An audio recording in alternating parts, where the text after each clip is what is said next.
Welcome to the Prophecy Club. Leslie and I are going to minister in Honduras for 10 days, and thank you for your prayers, not only of protection, but that God will be with us and use us in ministering to the people.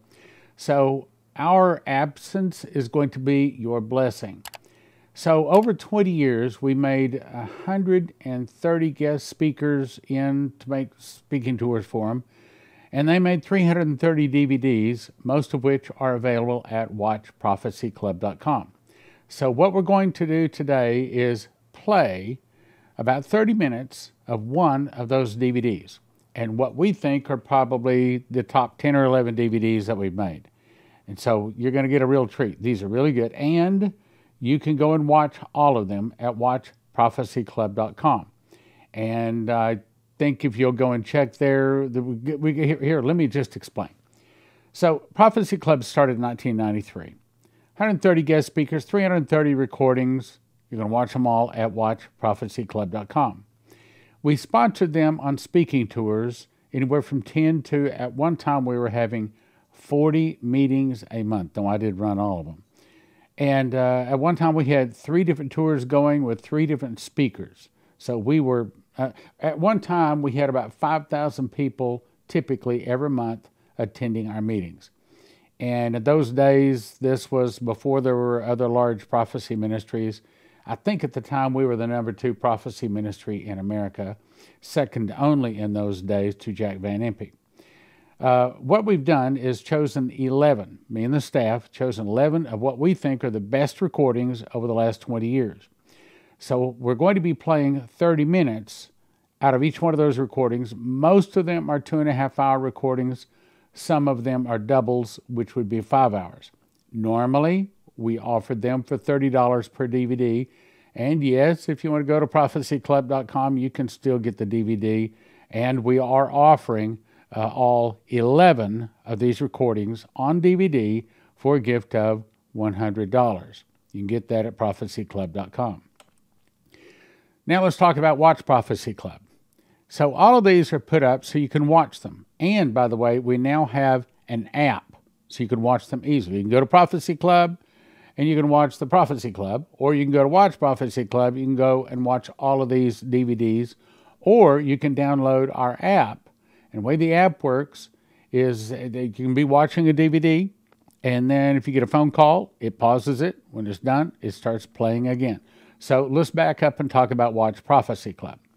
It's $20 a month. There's no commitment. You can stop anytime you want to, or $200 a year. But if you'll put in TPC 2023 right there, you'll get the first month free, meaning you can watch all 11 of these for free as long as you did it the first month. And if you put in TPC 2023Y, you get a 1-year plan for $180. You get $20 off. That's a really good deal. Never thought it'd be such a good deal. Anyway, normally $30 each, but you can get all 11 of these recordings for a gift of $100. Prophecyclub.com for that. If you want to watch them instantly, you go to watchprophecyclub.com, or the best way is simply download our app. You just go to the App Store, and it's either Apple or Android, and you can download the app, and that is probably the easiest, fastest way, most convenient way to watch them. All right, now, let me explain about the meetings. Typically, we would have anywhere from about 100 to the maximum we had at one meeting, which was Dimitri Duduman. We had 1,000 people at one of his meetings. And so we would have them in a television studio where we could make you nice recordings, nice professional recordings, at least professional compared to those days. Now, we do a much better job today. One of my favorites is James Wardner. He talked on the planned destruction of America. This is back in October 1994, but don't let that throw you. I think you will probably catch your mouth falling open as he's saying some of the things that are now happening. I think it's really good. James Wardner explains the Council on Foreign Relations, the Tri-Lateral Commission, the Bilderbergers, the Club of Rome, and the media. And the role in the shadow government. James also helps you to understand why government makes such destructive decisions. Now let's go watch James Wardner in Planned Destruction of America, or go to watchprophecyclub.com and watch all 2.5 hours of it.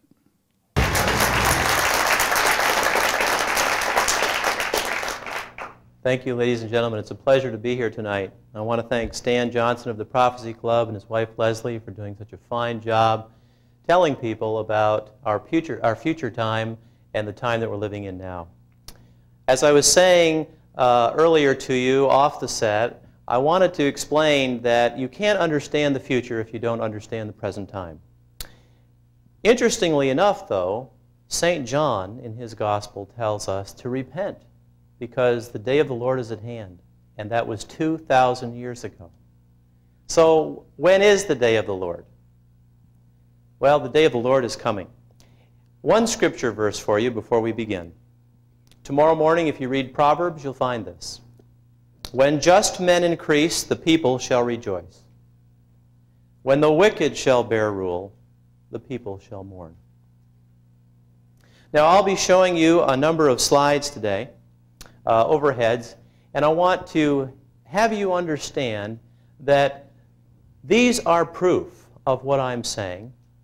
And the book, The Plan and Destruction of America, was written with so much documentation that it's absolutely irrefutable. I am not giving you my opinion. I am giving you the facts. I'm giving you the facts from congressional records, the facts from Senate reports, the facts from government documents, and I'm giving you the facts from the leaders of our country, from their own mouths, where we're going and why we're going there. The first overhead is an overhead which could be portrayed on any post office wall in America today. It's a picture of Jesus Christ. Someone sent me this in the mail. I get stuff in the mail all the time. Isn't it interesting that today Jesus Christ could be wanted by the FBI for teaching the people that there is a higher power than Caesar? Isn't it interesting that today Jesus Christ could be wanted by the IRS for failure to report income? Isn't it interesting that today Jesus Christ could be wanted by the CIA for causing political unrest? Isn't it interesting that today Jesus could be wanted by the FDA for turning water into wine without a license? I'm only doing that to make the point that we have been ruled lately, I say lately meaning contemporarily, by law. Everything is a law. You know it's a law that you have to wear your seatbelt. Did you ever stop and think when you were putting your seatbelt on why you should be prosecuted for an individual choice not to wear your seatbelt? I'm not saying that you're safer without the seatbelt. But I'm saying, isn't it interesting that 250 million people, without thought, are wearing a seatbelt when some of you will remember that a few years ago, no one wore a seatbelt. I can remember an old car, a man and a woman going down the road, or even a young couple going down the road, and the man would have his wife around his girl. They were together. That was obvious. It seemed okay to me. Never thought about the safety aspects of it. But by rule of law and by the signature of people in Congress, all of that changed. And now he sits over there and she sits over there. I'll leave you with that thought. It may not have any bearing on what we're talking about tonight, but I think later on you'll see that it does. Now this is a chart showing federal prosecutions of public corruption. It goes from 1973 to 1988. You don't need to see the numbers, really. You just need to notice that in 1973, which was not that long ago, we didn't have that much public corruption. In 1988, of course, we're inundated with public corruption. And in 1994, even though we are absolutely certain that our servants are corrupt, we can't get them out no matter what. Now the question is, why? What has happened to America? We need to know our own time to look into the future. Now this is a graph, two graphs as a matter of fact. Again, I am not going to get involved in numbers with you, but I want you to notice this curve. This is a picture on a graph of debt and how debt at interest moves along a curve. And you'll see it starts on the left going rather horizontally, and over a period of time it goes straight up. Now your savings at high interest do a similar thing, and that's good for you. But this is the way the American debt has been going. Now on the right you'll see the universal law of exponential debt growth. for my mathematician majors in here, you know that the exponential curve, which this is, ends up at the top of the vertical line as infinity. In other words, an infinite number. In other words, trillions and trillions of dollars. The common man has no understanding of $1 trillion or $1 billion or even $1 million. All that to say that what this curve says is the debt cannot be paid off. We hear a lot of people talking about debt today. George Bush has talked about debt. The Congress talks about debt. Bill Clinton has talked about debt. Ross Perot has talked about debt. Well, here's two pictures showing federal debt on the left, and on the right, total debt, federal plus private. You see, we have contributed to the problem because we have private debt. How many here have their own private debt aside from that which the government has? Whoa, there's a lot of hands going up there. Now, that's a problem. And the reason that it's a problem is because the private debt and the public debt grow together on an exponential curve. When you add our private debt into the debt of the government, which also is our debt because we're the taxpayers, you find out very quickly that there's no way on planet Earth that this money can ever be paid off. Okay. Now, we have some history behind us to show what happens in other countries when the debt is allowed to roll. And the curve on the left tells us that in France, there was a revolution. 1789 French Revolution. 50,000 people went to the guillotine. Now, there was a conspiracy involved in the French Revolution, but the fact of the matter is that prior to all that occurring, there was a debt blowout. In other words, the people had no money. Now, when people are starving, they get kind of violent. And that is a critical thing to understand because money affects us in a variety of ways. As the dollar becomes less valuable, and in 1914, let's just say the dollar was worth $1, which it wasn't, and in 1989, the dollar was worth approximately 5 cents of that dollar in purchasing power. What do you suppose the dollar is worth today in purchasing power? Now, we don't think about this, but some of the older folks in this room remember the old Sears and Roebuck catalog. And if you can find some of those and go back and see what things could be purchased for, you'll understand very quickly why both you, husband, and your wife have to work.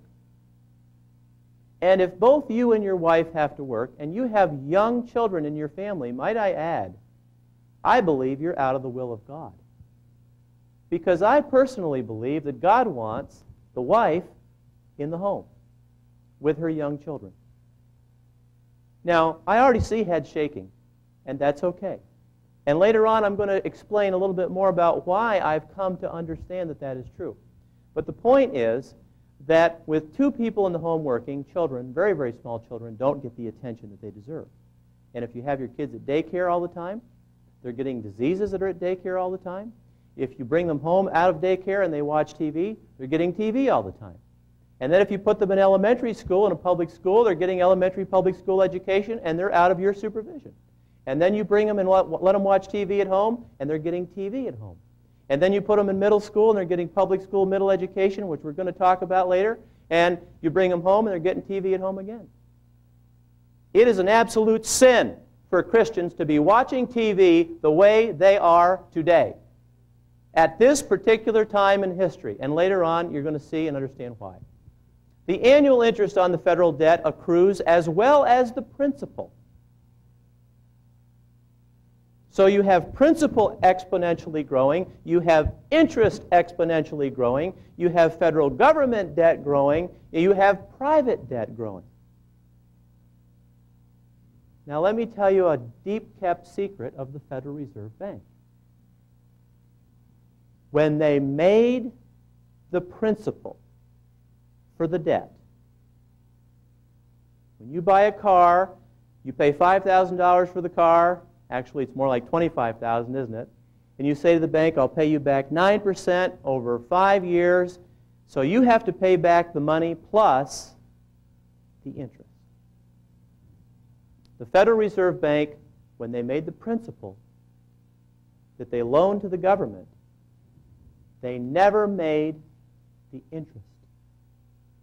The interest was never created. And it was never put into the money pool of the United States of America. Now, what does that mean? It means that if all of us tried to get out of debt at one time, it's an absolute impossibility. To make a long story short, it can't be done, and it will not be done, and it doesn't matter whether a Republican's talking about it, or an independent's talking about it, or a Democrat is talking about it. It doesn't matter if Alan Greenspan is talking about it, or George Bush, or Bill Clinton, or Ross Perot, or anybody else. It cannot ever be paid off, nor was it intended to be. And that's the interesting aspect of this. Some senators were on TV the other day, and they were saying that the problem with Washington is there's this culture. It's a spending culture. And all they want to do is spend with no thought to the money that they're spending or what they're spending it on. Well, later on, you're going to understand, maybe for the first time, why that spending culture exists. Now, this is a previous Federal Reserve Chairman, Paul Volcker.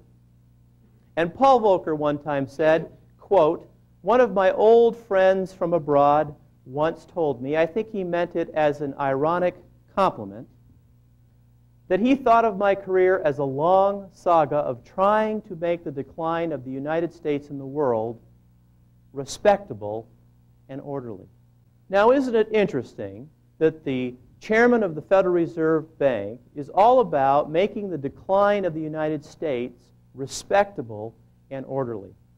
Now, this is a little chart from a book called Secrets of the Federal Reserve. And you will not be able to see it well from where you're sitting. And we don't need to really get into the details of this chart, but I'll just tell you it's kind of like a genealogy. You had a mom and dad, they had a mom and dad, they had a mom and dad, and so on and so forth. Of course, that's now out of style. But this is a genealogy of the owners, the families who own the Federal Reserve Bank. How many people in here knew that the Federal Reserve Bank of the United States of America is a private bank? Very good. Lots of hands. And all of the banks of the world are private banks. They're private, centralized banks. Whenever the media refers to a central bank of a country, they're talking about a private bank. Now you understand how a world bank becomes understandable, because we're not talking about getting nations to agree on anything. We're talking about getting a few families to agree on some things. And basically what we have here is a genealogy of the Federal Reserve Bank of New York and the Federal Reserve banks that are under the Federal Reserve Bank of New York. And you'll see National City Bank, National Bank of Commerce, Hanover National Bank, and Chase National Bank. All of those obviously are privately owned as well. Well-hidden secret since 1913. December 23rd, 1913, this was passed. We can't blame our present Congress on this. This was done years ago. The bank is not federal. It is not a reserve. Now, let's go on. How does the bank make the money that it lends to America? This is a little chart showing how money is created. And it starts with Congress. We said that Congress has a spending culture. They raise the debt limit. And they always raise it. Always. You can count on it. They'll raise it. Congress votes to increase the federal debt limit. Let's just say it doesn't matter what it is. And it instructs the U.S. Treasury to write interest-bearing bonds for $1 billion. And then the Treasury goes to the Fed and says, we need $1 billion. And we have the bonds which are held against the American taxpayers who will pay it back.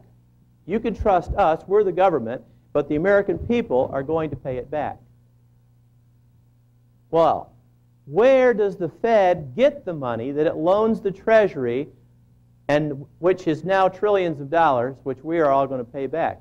Our children are going to pay back. And I just told you, you're not going to pay it back because it's an impossible task to pay it back. Obviously, the money comes out of thin air. It's made by computer entry. There's no gold to back it. There's no silver to back it. There's no industry to back it. There's no land to back it. It's made by computer entry. If you have a private computer, you can go home, plug a bunch of numbers into that computer, and make the same kind of money that the Federal Reserve Bank of this nation makes. And our people, our family, the wives that are working out of the home, are doing that because they can't afford to pay for things around the house, and because the value of the dollar today is so low that a one working person family can't afford to feed his home, his wife, and kids. Now, I don't know if you've been to the grocery store lately, but the groceries are going up constantly. Cars are going up constantly. But you know what? There's no inflation.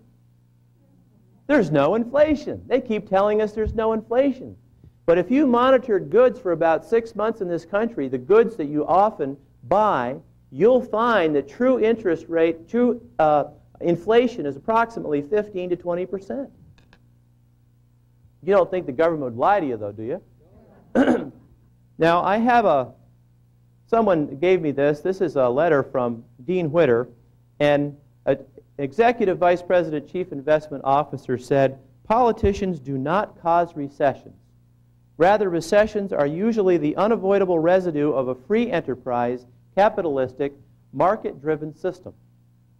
Recessions are the necessary cost of unmanaged growth and unparalleled affluence. Who in here feels like they have unparalleled affluence? Now, is this man deceived? Does he not know? Or does he know, and is he lying? Well, see, I don't really know if he's lying because I don't know him, and I know he's not going to call me and tell me that he really was deceived. But the point is that many of us are calling somebody on the line, I am not, and saying, what's that selling for today?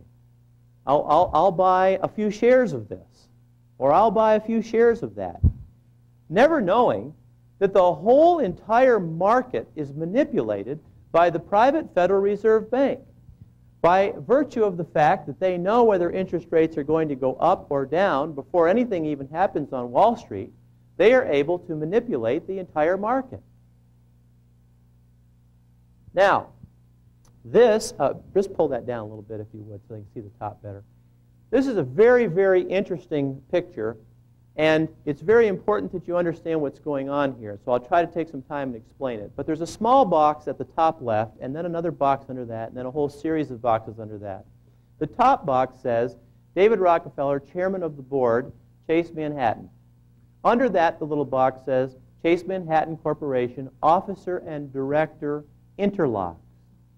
Now, what that means is that David Rockefeller, as Chairman of the Board of Chase Manhattan, has a board of men. And these men, there may be some women on the board now, but as far as I know, it's all men. These members of the board, however many there are, interlock with all of these other companies, most of them multinational global corporations. There may be one member of his board on one of these other companies, or there may be two, or maybe even more. Now, what's really interesting is to see the names of these companies. How about Firestone? How about Allied Chemical, General Motors, Chrysler Corporation, R.H. Macy, Squibb, Olin, Hewlett-Packard, American Express, AT&T. Do you know that many of these corporations have more of a gross national product than nations? They control and manipulate more funds through their company than many nations of the world. Now, what does that mean? That means, backing up again, that David Rockefeller, by virtue of his control of the board, his own board, and the interlock that he has with all these other corporations, can literally control the finances, the job markets, and the technology of any nation on this earth. And that is staggering power. Because when you control where the jobs go in the world, when you control how quickly the money comes into and out of and through a country, when you control whether a people has jobs or not, that is power. You know, Bill Clinton doesn't have that kind of power. Now, in 1912, President Wilson set up a commission. It was called the Peugeot Commission. And interestingly enough, in 1912, the commission studied, is there a money trust in America? Now, what is a money trust? What the Congress was trying to find out in 1912 was, is there a private consortium of money managers who control the finances of America? Hello? 1912. Well, in 1913, March, as a matter of fact, the Congress said, yes, the money trust is in existence. And it named these 5 directing forces: J.P. Morgan, the National City Bank of New York, Lee Higginson and Company, Kidder Peabody, which was just sold, and Kuhn Loeb. Now, I know some of you are thinking, well, private banking went on. I know that. Well, you're right, it did. But any deal over $10 million was done by these folks. And all the deals less than that were done by someone else. And of course, as you're probably well aware today, the banks, like the oil industries and everything else in America, has been consolidated and bought and sold and brought under a smaller and smaller and smaller reign of power.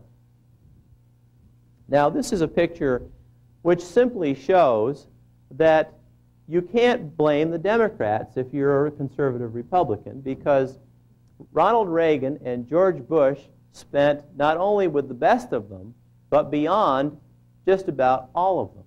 And of course, Democrat Clinton is only continuing what was started by his 2 predecessors, George Bush and Ronald Reagan.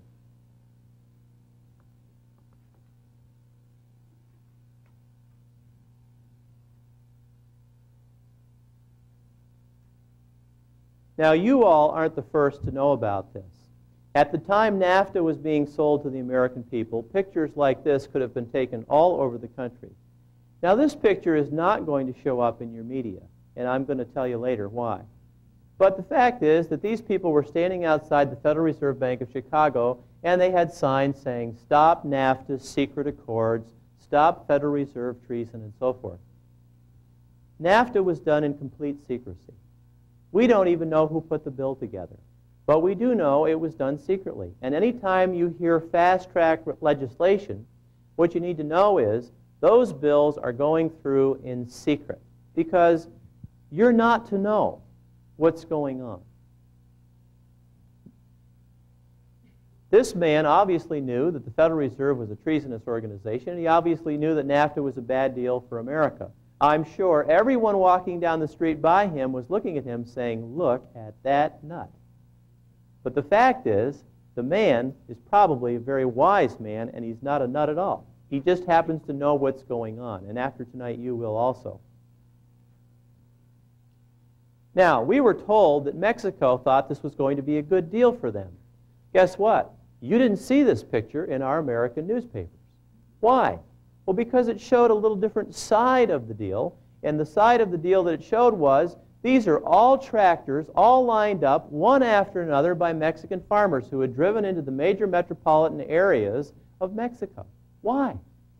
To put signs up saying, "No more banking usury." Do you know the Old Testament condemns usury? Not once, but many times. Where are the pastors of this country talking about usury when it's destroying the families of America? You're not going to hear it. Are they reading a different Bible? Are they not in tune with the American people? Do they not understand the seriousness of how people are struggling with just making it financially in the world today? Well, anyway, these farmers knew what was going on, and they came into the major metropolitan metropolitan areas of Mexico to tell others, we don't want NAFTA. Here's another picture showing basically the same thing. Look at all of the people. And what they were saying was, we don't want NAFTA. Now, why did they not want NAFTA? Do they not want our American dollars? Do they not want our help? These simple farmers in Mexico know more about capitalism than we do, because they understood that what we were going to do was capitalize Mexico with the dollar. In other words, we were going to dollarize the economy of Mexico. In other words, their peso would be worth nothing, and we would dollarize it and make it part of our economic community. Not only that, but when their farms were lowered in value, they would be purchased from these people for pennies on the dollar. And then these Mexican farmers would no longer be able to go grow crops for the Mexican people, and what you would have in Mexico would be national genocide. Today, we live in unsettling times. Have you ever wondered what you're going to do when food is no longer on the shelves? I'm Leslie, owner and founder of Joseph's Kitchen, and I want to show you how to make healthy, homemade, whole wheat bread for only a few $100s a year. At Joseph's Kitchen, our ingredients have been packaged for immediate use or long-term storage.